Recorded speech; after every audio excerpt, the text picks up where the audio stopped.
نحمدہ و نصلی علی رسولہ الکریم اما بعد بسم اللہ الرحمن الرحیم قال النبی صلی اللہ علیہ وسلم خیر الناس من یخالط الناس او کما قال علیہ الصلاۃ والسلام۔ آپ حضرات نے علماء اکرام، مفتیان اکرام اور کتابوں کے حوالے سے بڑے حضرات اور اسی طریقے سے اسکرین پر تمام قسم کی سیر حاصل گفتگو حضرت مفتی ابرار صاحب دامت برکاتہم سے سنی۔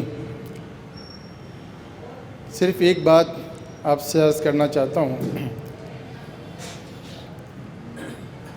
میں زمانہ طالب علمی میں راج کا کام کرتا تھا۔ میرے استاذ محترم حضرت استاد مفتی مظہر شاہ صاحب دامت برکاتہم العالیہ یہاں لیاقت آباد کی مسجد میں 1985-86 کے زمانے میں جب بنوری ٹاؤن میں تخصص فی الفقہ کر رہے تھے، اس وقت 1 مہینے کے لیے حضرت امام صاحب چھٹی پر گئے ہوئے تھے اور استاذوں کی یہاں 1 مہینے مکمل رہائش سمیت اقامت رہی۔ اس 1 مہینے میں استاذوں نے علاقے کے نوجوانوں کو مجھ سمیت اتنا وقت دیا کہ ہم اور ہمارے مؤذن صاحب جو استاد تھے یہاں، مؤذن ابراہیم صاحب رحمۃ اللہ علیہ، وہ کہتے تھے کہ انسان ہے جنات۔ جب میں دیکھتا ہوں کسی نہ کسی نوجوان کو لے کر بیٹھا ہوتا ہے، جب میں دیکھتا ہوں 12 بج رہے ہیں، 1 بج رہا ہے، کبھی ہم نے استاد کو یہ کہتے ہوئے نہیں سنا اچھا بھائی جاؤ میرے آرام کا ٹائم ہے، اچھا بھائی جاؤ میرے آرام کا وقت ہے، یا بھی میرے کھانے کا وقت ہے، کھانا ٹھنڈا ہو جائے، آرام آگے پیچھے ہو جائے، کبھی ہم نے استاذ محترم کو نہیں دیکھا۔ اور انہوں نے ہمیں ترغیب دے کر گھر میں بٹھا کر، میرے پیلیا ہو گیا تھا مجھے جب تحصیل المبتدی مجھے مسجد میں پڑھا رہے تھے استاد جی، تحصیل المبتدی مجھے مسجد میں پڑھا رہے تھے، میں راج کا کام کر کے آتا تھا، مغرب کے بعد استاد جی نے کہا میں آپ کو پڑھاؤں گا، عالم بناؤں گا، مغرب کے بعد آ جایا کرو۔ تو 1 گھنٹے کی کلاس ہوتی تھی اور 1 گھنٹے کی کلاس میں استاد نے یعنی یہ شروع کی تحصیل المبتدی فارسی کے قاعدے وغیرہ، تو مجھے پیلیا ہو گیا شدید، اتنا پیلیا ہو گیا کہ میں چند قدم چل نہیں سکتا تھا۔ تو استاد جی کے امتحان کا بھی زمانہ ہمارا شروع ہو گیا، 2-3 ساتھی تھے ہم، تو استاد جی نے پرچہ جو تھا سوالات کا مجھے گھر بھیج دیا کہ تم یہاں مسجد میں نہیں آ سکتے امتحان دینے کے لیے، تو گھر میں بیٹھ کر یہ حل کرنا ہے۔ میں نے وہ پرچہ گھر میں بیٹھ کر بیڈ پر ہی اس پیلیے یرقان کی حالت میں ہی حل کیا اور پھر استاد جی کے پاس بھیج دیا۔ استاد جی نے فرمایا کہ اب اس کو چیک بھی خود کرو، خود چیک کر کے نمبر لگاؤ۔ اب وہ میں نے کتابوں سے جب اس کو دیکھا، تو جو میں نے کتاب سے مطالعہ کر کے اس کو ترتیب دیکھا تو نمبر میرے بالکل 0 تھے، یعنی وہ غلط میں نے عنوانات قائم کر دیے تھے بیماری کی حالت میں، تو سارے میں نے کاٹ دیے۔ وہ کاپیاں میرے پاس ابھی تک رکھی ہیں، 1986 کی کاپیاں، وہ استاد جی کے چیک کی ہوئی ابھی تک میرے پاس رکھی ہیں۔ تو جب وہ میں نے کاٹ دیے سارے، چونکہ تو غلط تھے سب سوالات، اس کے جوابات غلط تھے، تو استاد جی نے حوصلہ افزائی کے لیے گھر پر تشریف لائے اور فرمایا کہ میری نظر میں پاس ہو۔ عنوان غلط ہوا ہے نا بھائی، مضارع کی گردان ہے اس کی جگہ ماضی لکھ دی، ماضی کی گردان کی جگہ مضارع لکھ دی، تو گردان تو لکھی ہے نا، عنوان غلط ہو گیا۔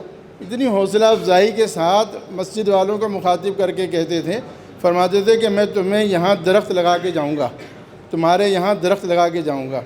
میں آدھے دن کام کرتا تھا، آدھے دن استاد محترم مجھے انوار القرآن مدرسے میں پڑھاتے تھے، جو 2 سبق مجھے خارجی مطالعے کے ساتھ 6 پیریڈ کا مکمل میں نے الحمدللہ امتحان دیا وفاق المدارس سے۔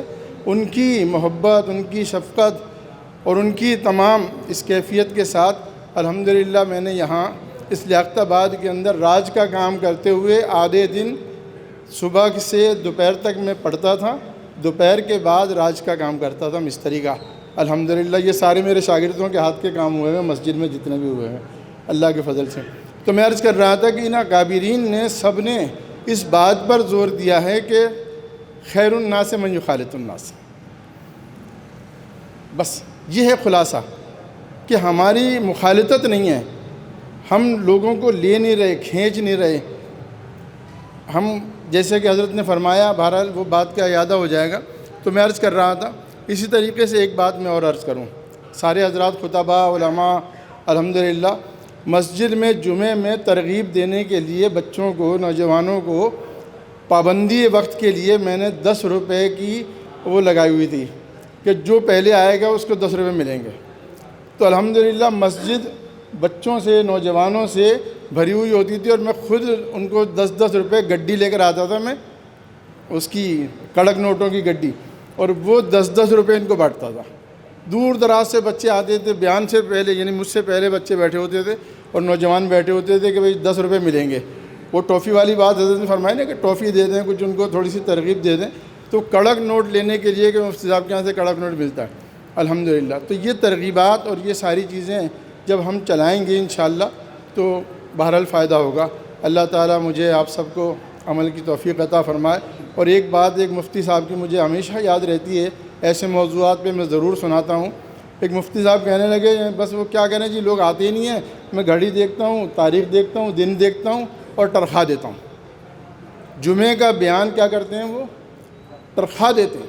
یہ مفتی کی بات ہے اور میرے سامنے انہوں نے یہ بات کہی، اور اللہ کے فضل سے حضرت استاد مفتی صاحب نے جب ہمیں دورہ حدیث کی سند دی اور ہماری فراغت ہوئی تو نصیحت خاص کی تھی، کسی خطبے کا مطالعہ نہیں کرنا، کسی خطبات کا مطالعہ کر کے بیان نہیں کرنا، اپنا موضوع تلاش کرنا، اپنے موضوع کی تیاری کرنا مختلف کتابوں سے۔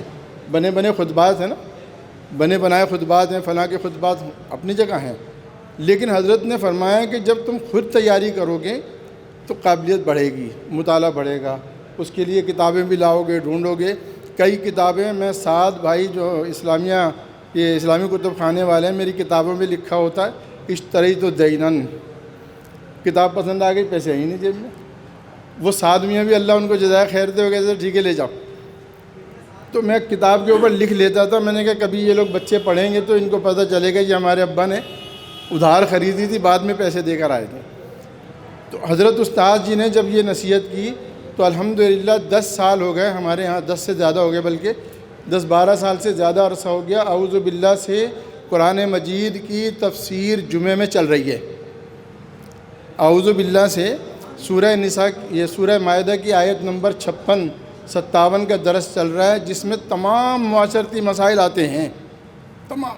یعنی قرآن تو ظاہر تفسیر ہے نا، ہر چیز کی اس کے اندر احادیث کو لے آئیں، اس کے اندر فقہ کو لے آئیں، ہر چیز کو لے آئیں۔ الحمدللہ ہمارے جب لاؤڈ اسپیکر باہر چلتے تھے تو کئی ایم اے کی طالبات نے لاؤڈ اسپیکر کی اس بیان سے تیاریاں کی ہیں اپنی، الحمدللہ۔ انہوں نے بتایا کہ ہم نے آپ کے بیان سے، جس میں فقہ بھی ہے، حدیث بھی ہے، تفسیر بھی ہے، الحمدللہ وہ ہم نے تیاری کی اس سے۔ تو اللہ تعالی ہمیں ایسی لوگوں کو، یعنی ایک طالب علم بے شک ہو، شیخ الہند ایک ہی تو تھے، پڑھانے والے بھی محمود اور پڑھنے والے بھی محمود اور ایک ہی تھے، اور ایک کو کتنا انہوں نے یعنی سمجھایا، پڑھایا کہ پوری دنیا کے اوپر انہوں نے آج ان کا نام چل رہا ہے۔ تو ایک طالب علم ہی کیوں نہ ہو۔ ہمارے یہاں ایک موقع پر ایسا اتفاق ہوا کہ ایک طالبہ تھی مدرسے میں، درس نظامی میں ایک ہی طالبہ تھی۔ ہم نے اس ایک طالبہ سے معذرت نہیں کی کہ بھئی ایک طالبہ ہے اس کے لیے ہم پوری کلاس چلائیں، ہم نے ایک طالبہ کو ہی پڑھایا۔ تو ایک طالب علم کو ایک نہیں سمجھے، ایک نمازی کو ایک نہیں سمجھے، یہ سمجھے کہ 1000 ہیں۔ اس کے پیچھے کتنے لوگ چلیں گے؟ حضرت شیخ الہند رحمۃ اللہ علیہ کے پیچھے پوری دنیا چل رہی ہے۔ اللہ تعالی ہمیں اس پر عمل کرنے کی توفیق عطا فرمائے۔ اور یہ مجلس جو آپ حضرات کے اخلاص کے ساتھ، دوستوں کے معاونت کے ساتھ، اور ان حضرات کے مکتب والوں کے دلچسپی کے ساتھ، بعض چیزیں ایسی ہوتی ہیں کہ یعنی ہر آدمی خرچے سے تھوڑا سا وہ ہوتا ہے نا، کیا وہ چائے بسکٹ پہ تو نہیں ٹرکھا سکتا۔ بعض دفعہ ایسی مجلس ہوتی ہے کہ چائے بسکٹ پہ نہیں ٹرکھا سکتا۔ تو یہ مولانا انیق الرحمن صاحب نے جب یہ مجلس کا مجھ سے مشورہ کیا تو میں نے کہا بھی کتنا خرچہ ہو جائے گا؟ کہنے لگے 40-50 ہزار تو ہو جائے گا، 40-50 ہزار روپے خرچہ ہو جائے گا، کیونکہ ڈیکوریشن کے ہی مسئلے ہیں اور بہت سارے مسائل ہیں۔ حضرت نے تو اپنے یہاں پروگرام رکھا تھا، تو میں نے کہا بھائی حضرت نے تو فیس لگائی تھی 1,000 روپے، 1,000 روپے فیس لگائی تھی، تو آپ بھی لگاؤ گے کیا فیس؟ کرنے کا پھر تو کوئی بھی نہیں آئے گا 1000 روپے کا۔ ہاں البتہ ساتھی جو اپنے طور پر معاونت کر دیں۔ تو اللہ کے فضل سے اللہ نے ان کو ہمت دی، ان کے لیے دعا بھی کریں۔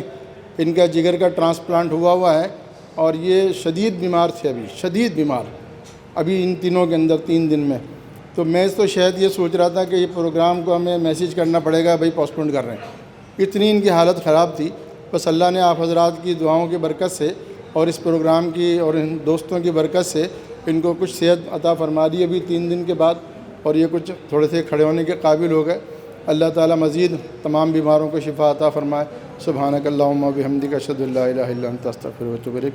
میں دعا کے لیے درخواست کروں گا حضرت سے.